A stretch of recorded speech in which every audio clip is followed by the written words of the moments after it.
attacks that have taken place in the United States of America. Mr. Trump's xenophobic and vitriolic campaign, coupled with his attacks on political correctness, have told many people that the gloves are off and that they are allowed, basically, to act on their worst instincts. Oh my gosh. Many alleged journalists weren't any more restrained than that. The blog Vox called the crime, quote, the latest in a wave of racist attacks across America that followed President Trump's election. The Associated Press chimed in with a piece entitled this, Unease about white supremacy grows after Portland stabbing. President Trump was shamed for taking too long to tweet about the attack. The message was clear. This is what Trump's America looks like. Not one to let a crisis go to waste, the mayor of Portland, Ted Wheeler, used the killings to ban free speech itself, calling for the cancellation of 2 upcoming political rallies. The liberals are the ones causing all this crap. Oh my gosh. To cancel the events that they've scheduled. My main concern is that they are coming to peddle a message of hatred and of bigotry. You guys are the ones doing it, you stupid left. Except none of this was actually true. The accused killer was not a Trump voter. He actually backed Jill Stein and Bernie Sanders in the 2016 race and indeed called for violent attacks on Trump supporters during the election. A video from the day before the stabbing shows him denouncing not just Muslims, but also Jews and Christians. In a fake Facebook posting from last June, he attacked Hillary Clinton for allegedly keeping Honduran refugees out of this country, hardly the behavior of a coherent white supremacist. At the alt-right rally he supposedly attended in April, he was apparently there to pick fights with everyone, whether they loved Trump or hated him. Once you dig a little, you find that this guy wasn't a right-winger, but an unstable maniac who hated almost everybody. There you go. Inevitably was going to lash out at some point. But don't tell that to the media, though. Like progressives everywhere, they see racists under every bed. That's right. Even, believe it or not, at Evergreen State College in the state of Washington. Evergreen is one of the most left-wing schools in the Western Hemisphere, but its students have become convinced the place has been infiltrated by bigots. To root them out, progressives there have occupied administration buildings, ordered white people off the campus with the threat of force. Watch this.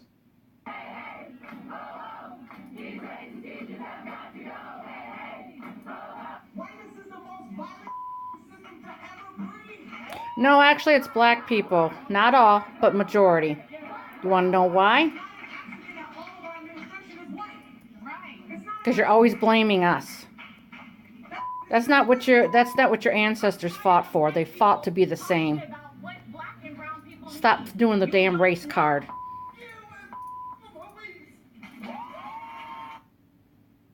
Well, our leaders in Washington fret about Vladimir Putin and his bloggers. This is what's going on in the rest of America. Where are the people in charge exactly? Well, they're abasing themselves before their tormentors, of course.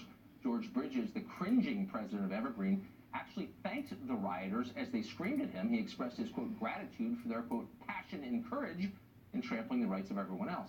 How did we get here exactly? Well, there are a lot of answers to that question, but a main one is this. The left's concerns for equal rights for all has been replaced by the diversity agenda, which is a destructive obsession with race. It trumps free speech, which is routinely suppressed in its name. It obviates the rule of law, which aggrieved parties can freely ignore, as you just saw. In the name of tolerance, it demands conformity. Its calls for justice are often an excuse for violence. It is totalitarian, and suddenly it is everywhere. What does this mean for the rest of us?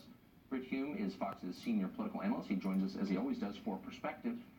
Britt, it seems like this is accelerating. It does to me. It seems that way to me too, Tucker. And I think it's fair to say that free speech is kind of the old gray mare of campus life now. It ain't what it used to be. And in places such They're spoiled millennials who have to get their way. And if they don't, they frickin' throw a tantrum, as you just saw. Back in the 60s and the free speech movement, we now have efforts to suppress speech. We have protesters who heckle, either the threat of heckling or rioting leads to cancellations of scheduled speeches by the likes of Ann Coulter. You don't have to agree with Ann Coulter. That's right. To believe that in this country she ought to be able to go and speak wherever she likes. And if you don't like it, you don't have to go. And she ought to be able to get her words out without being heckled into silence. You don't throw a tantrum, stupid liberal millenniums. Principally the left has come to. It's triumphed in a number of areas, civil rights being a conspicuous example, Tucker. But now that the great victories in these movements, civil rights, equal rights, have been basically won, they're looking for new fields to conquer, new grievances to work on, and now Now we have them wanting to suppress speech in the name of diversity, in the name of tolerance, and so on. It's But the remarkable. people in charge of the left, its institutions, have a lot to lose here. I mean, a society where people aren't allowed to say what they think, where people are punished unequally based on their skin color. Again, where the North mob Korea. gets to The determine left is policy. becoming North I mean, Korea. that is a real threat to the people in charge, and they're not speaking up to defend themselves. Well, the college administrators, I think, in this respect, are among the worst offenders. They're confronted with a choice. When a controversial speaker is about to appear on campus, and there are threats of heckling at the least and perhaps rioting at the most, they have two choices. One is, the thing they want to do is they want to avoid a disturbing incidents. They want to avoid a riot. They want to avoid an incident when someone is shouted down. Right.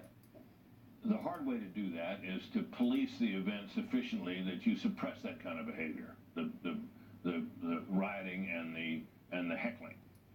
The easy way to do it is to cancel the event. They are repeatedly now choosing the easy way. What's so striking is how little coverage any of this gets. I mean, you got to think that 10 years ago or 20 years ago, if a college campus, Evergreen is a place I've heard of, I mean, it's a real college apparently, were demanded that people of a certain skin color leave and then threatened any ones who stayed and then occupied all the buildings on campus, shut the place down. At least it would merit like a note on the front page of the New York Times. It's not there. No, it is Of course not. They're in It's a cahoots story with that them. The newspapers with their leftist sympathies don't find as interesting as stories about, white supremacists kills 2 in hate crime on train or wherever. It's just the way it works. And this is, part of what we experience daily in our biased media. But I wonder if this, the consequences of this, it's radicalizing an entire generation of students, not just on the left, but also on the right. I mean, there are kids who are taking their cues from this and believing it all, internalizing it, but there are others who are saying, I reject everything you say. It's They're making being them brainwashed radicals is what they're being. Yeah, and I think, it's particularly disturbing that this is centered so much as it is on campuses, which are supposed to be the very places where controversial speech, even hate speech, can be heard and can be spoken. And that the idea has always been the answer to speech you don't like is speech you do like. Right. Combat ideas with ideas, combat bad ideas with better ones, and so on. Campuses are supposed to be the place that nourish that atmosphere, and at the moment, in too many places, that's not happening. So let me just ask you, finally, a historical question. I'm not saying you were alive in the 50s, but just for the sake of argument. Let's say you were. Okay, you live in it. So the 50s are presented historically as a period of total conformity in American life, where everyone had to act the same way, under threat of punishment. Was the conformity then as stifling as it is now? I don't think so. I don't think so. I mean, the point about the conformity then was, and I remember it well when I was coming through school, and there was a certain way kids tried to dress and tried to act and the things they liked. But I remember at that time when Bill Haley and the Comets came out with a song called "Rock Around the Clock" in the '50s, and it swept away with the music that it ushered in behind it. It swept away the big band sound and the crooning sound that had been so much. And there were people who thought that rock and roll and Elvis Presley were revolutionary and violation of all kinds of morals and all that. And of course, things didn't turn out that way. But there was cultural change and upheaval in those days too. It's just we look back on it now, it all seems rather tame. That's because the responses to it were largely civilized. What we're looking at now is cultural change, and a lot of it is not civilized. I think that's exactly the distinction. Bridget, thank you for that.